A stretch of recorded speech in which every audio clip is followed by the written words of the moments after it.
What's going on, everyone? Hope you're all doing good today. So Riot just dropped the new 2x KO update, patch 1.0.1.1, and I've got to say, this one changes the feel of the game in some pretty big ways. It's not some flashy character drop or a full-on rework patch, but the stuff they tweaked under the hood. It's the kind of thing that really changes how matches flow, how people manage meter, and honestly, how risky certain setups are now. So if you've been feeling like matches suddenly got slower or that your usual combos don't quite hit the same, you're not crazy. This patch is the reason why. All right, so let's start from the top. Patch 1.0.1 dropped first, adding all the big content pieces: Teemo, Warwick, combo trials, a new frame data bar in training mode, and the in-game store with the battle pass stuff. But just a couple days later, Riot followed up with 1.0.1.1, which wasn't just a bug fix patch, it's a mechanical balance update. The timing made sense too, because Ranked was about to go live, and they clearly wanted the first Ranked season to start on a more stable foundation. The downtime hit for a few hours that day, and once it came back up, we were basically playing a slightly different game. The first big thing people noticed is how much weaker break pressure feels now. Before, when you'd hit that break state, especially off the ground, it felt like the other player had almost no room to breathe. You could chain into really nasty setups that almost felt unreactable. Well, they've scaled that back. Ground break advantage is now +6, which is still solid, but not ridiculous. For air breaks, it's more variable. It depends on the height where you catch your opponent, but overall, it's not the guaranteed you're stuck situation it used to be. So you'll see fewer of those endless break loops or setups that just suffocated people. And honestly, this single change affects how aggressive players approach neutral. Before, people would kind of fish for break opportunities because of how safe the payoff was. Now, if you commit to it, you've got to actually think about spacing and follow-ups because the window isn't as forgiving anymore. It's a subtle change that shifts the pace of matches. It makes defense and counterplay feel fairer. Now, let's talk about the meter changes because these are huge.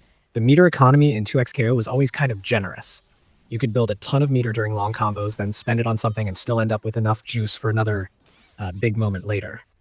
Riot clearly didn't like how that snowballed, so what they've done is introduce progressive scaling. If your combo lasts for 8 seconds, your meter gain drops to 80%.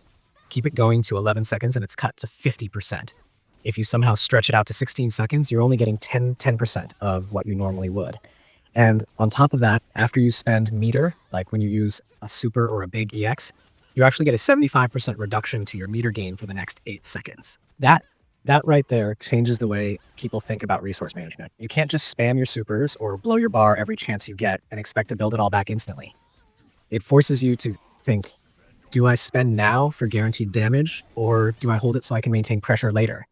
It makes the game's pacing feel more deliberate, less like a chain of flashy, endless combos. It also means meter advantage actually matters now. If you can bait your opponent into wasting theirs early, you get a stronger window of opportunity afterward. And just to top it off, Riot also nerfed the meter bonus for Limit Strike. It used to give you 40 meter, now it's 25. Again, not a huge nerf on paper, but when you add all these things up, the game's economy feels a lot tighter. You can't just explode your opponent with massive resource usage and then walk away still rich. That's a good direction for competitive play because it rewards control and consistency over pure optimization. Let's move on to Handshake Tag because this one caught a lot of people off guard. Before this patch, Handshake Tag had this side effect where if you used it during certain setups, especially when chaining into a super or an assist, it prevented gray health from building. In other words, the damage you did became permanent, and your opponent couldn't recover any of it. That made some tag team combos brutally efficient. Riot fixed that. Now gray health can build again during those situations, so it's not as easy to turn every Handshake Tag into a guaranteed chunk of real, unrecoverable damage. It adds more value to smart defensive play, since you can actually recover a bit now if you manage to reset the situation afterward. The next piece of the puzzle is how they touch the double down and sidekick systems. This is one of those things that doesn't look dramatic when you read the notes, but once you feel it in game, it changes flow completely. They bumped up the damage penalty for a second super in the same sequence. It's now 30% reduced instead of 20. On top of that, assist cooldowns after double down or a 2x assist are now 4 seconds instead of whatever they were before, and sidekicks can't double down multiple times in the same combo anymore. Basically, you can't abuse tag mechanics the way you could before. It's still flashy, still powerful if you time it right, but it's no longer a free ticket to massive burst damage without risk. And while we're at it, Juggernaut mains probably noticed their round starts feel different. That's because he no longer begins with a full break bar. He starts with 75%. It's a small nerf that makes a big difference in how oppressive his early pressure can be. He can't just roll in with guaranteed dominance anymore, so round starts feel fairer. Now, all of this together changes the game's tempo in a noticeable way. Before 2x KO could feel like a highlight reel machine, one mistake and you'd eat a 30-second combo. After this update, it feels more structured. Combos are still long and creative, but they don't spiral into infinite advantage. You actually get breathing room now. Break is still strong but not unfair. Meter is valuable instead of disposable. Assists and handshakes are still stylish, but now you have to earn the payoff. If you're the kind of player who loves labbing combos, this patch is going to keep you busy. Especially with the new combo trials and the frame data bar in training mode, it's the perfect setup for figuring out what's still optimal under the new rules. You'll probably notice some of your old bread and butter strings don't build the same amount of meter, or maybe they drop earlier because of the adjusted break frames. That's normal. The trick now is finding shorter, more efficient strings that still give you good corner carry and set up your assists properly. For characters like Yasuo and Echo, who relied on tight air juggle timings, you're going to feel this the most. Riot changed how mid-air actions work after blocking. Now you can actually act mid-air after blocking something. That means those characters can't rely on their old autopilot setups anymore, because opponents can slip out or challenge more easily.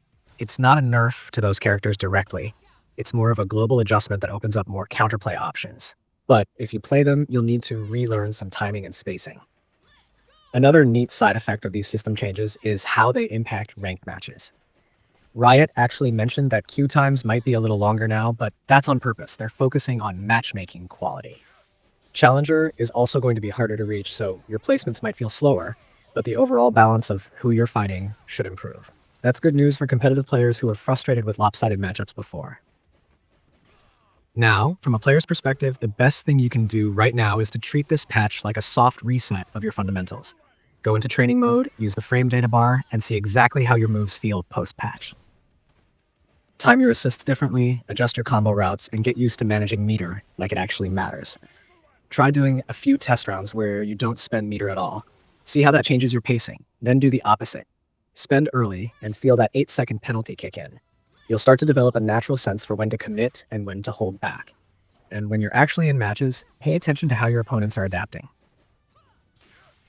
A lot of players are still trying to play like it's pre-patch, and that's where you can take advantage. If they're still going for long, drawn-out combos, they're actually gaining less meter than they think. If they're burning resources too early, you can pressure them safely during their cooldown window. Understanding these new timings gives you a real edge. The cool thing is, despite all these balance changes, the game still feels like 2x KO. It's just cleaner.